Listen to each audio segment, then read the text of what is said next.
የዓለም ዋንጫው ሁለተኛ ቀኑን ሲያሳልፍ ትላንት ምሽት በካናዳና በቦስኒያ መካከል የተደረገው ጨዋታ ተመጣጣኝ ፉክክር የታየበት ሲሆን ጨዋታው በ1-1 አቻ ውጤት ተጠናቋል።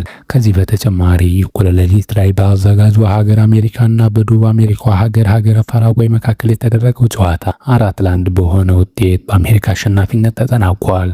የአሜሪካን የማሸነፊያ ግቦች ፎላሪያን ጆላሉዋ፣ ጄሪ ባሎጉን 2 እንዲሁም ጊዮን ሬይና 1 ከዛ በተጨማሪ የፓራጓያዊ የመሃል አማካይ ዶሚያን ጆሲ ቦቫዲላ ቤኒቴዝ በራሱ መረብ ላይ አንድ ጎል ሲያስቆጥር የፓራጓያን ከሽንፈት ያልታደገቻቸውን ግብ ሞሪሲዮ ሞጋሊያስ ማስቆጠር ችሏል። ዛሬ ከውድድሩ የመጀመሪያ ዙር ጨዋታዎች ተጠባቂ የሆነውን በየአህጉራቸው በእግር ኳሱ ዓለም ኃያላን የሆኑ ሁለት ሀገራትን ብራዚልና ሞሮኮን ያፋጥጣል። ብራዚል በዓለም ዋንጫ ታሪክ ትልቅ ታሪክ ካስመዘገቡ ሀገራት መካከል ቀዳሚዋ ስትሆን 5 ዋንጫዎችን በማሸነፍ በውድድሩ ታሪክ ብዙ ዋንጫዎችን ያሸነፈች ሀገር ናት።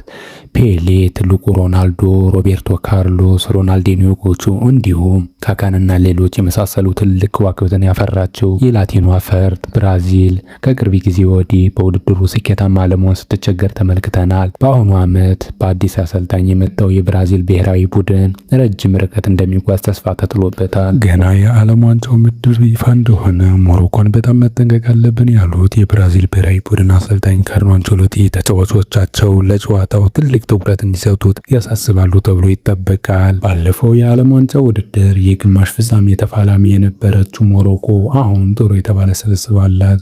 ባለፉት ዓመታት ከውጤት የራቀችው ብራዚል አንጋፋውን አሰልጣኝ ካርሎ አንቸሎቲ ከሾመች በኋላ ጥሩ ነገር ማሳየት ጀምራለች። ካርሎ አንቸሎቲ በስብስባቸው ቪኒሺየስ ጁኒየር፣ ራፊኒያ፣ ኔይማር የመሳሰሉ ኮከቦችን ይዘዋል። ኔይማር በጉዳት ምክንያት የመጀመሪያውን የዓለም ዋንጫ ያመልጠዋል። የብራዚል ብሔራዊ ቡድን ከያዘው ስብስብ አንጻር በዚህ የዓለም ዋንጫ ጥሩ የሚባል ጉዞ ያሳያል ተብሎ ተጠብቋል። ሌላው የሪያል ማድሪድ ድንቅ አጥቂ ቪኒሺየስ ጁኒየር ከሞሮኮ ጋር ከሚያደርጉት ጨዋታ በፊት ባደረገው ንግግር እዚህ ያለነው ታሪክ ለመቀየር ነው ሲል ተደምጧል።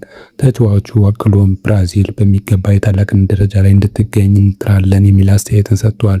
ለዚህም ለረጅም ጊዜ ጠንካራ ዝግጅት ማድረጋቸውን የገለጸው ቪኒሺየስ መላው የብራዚል ደጋፊ ሊደግፈና ሊያበረታታን ይገባል ብሏል። ስለ ቡድኑ አጋሩ ኔይማር ያነሳው ቪኒሺየስ ከኔይማር ብዙ ነገሮችን ተምሬያለሁ፣ እሱ አርአያችን ነው፣ በቶሎ ወደ ሜዳ እንዲመለስ ምንኛለው ሲል ተናግሯል። በሌላ በኩል አዲሱ የሞሮኮ ብሔራዊ ቡድን አሰልጣኝ ሙሐመድ ዋሂኒ ቡድኑ በከፍተኛ የራስ መተማመን ላይ እንደሚገኝ ገልጸዋል። በራሳችን ሙሉ እምነት አለን የሚሉት አሰልጣኙ ሞሮኮ ከ4 ዓመት በፊት ግማሽ ፍጻሜ እንደነበር አስታውሰዋል። የብራዚልን ታክቲክ እንደሚያውቁ የገለጹት ሙሐመድ ዋሂኒ የአንቸሎቲን ሁሉንም መጽሐፍ አንብቤያለሁ፣ በዚህም ሚስጥሩን አውቃለሁ ሲሉ ተደምጠዋል። አሰልጣኙ ለብራዚል ብሔራዊ ቡድን ያላቸውን ክብር በገለጹበት ንግግር ለብራዚል ብሔራዊ ቡድን ክብር አለን፣ ነገር ግን አንፈራቸውም ብለዋል። የሁለቱ ብሔራዊ ቡድን ጨዋታ ዛሬ ሌሊት ሲደረግ ሙሉ 80,000 ቲኬቶች ተሸጠው ማለቃቸውም ተዘግቧል። በዚህም የጨዋታው አጓጊነት ጨምሯል። በዚህ ጨዋታ ብራዚል ትልቁን የአሸናፊነት ግምት ስትወስድ ሞሮኮ ጥሩ ተፎካካሪ ትሆናለች ተብሎ ይጠበቃል። እናንተስ ማን ያሸንፋል ብላችሁ ታስባላችሁ? ሀሳባችሁን ኮሜንት ሴክሽን ላይ ያሳውቁን።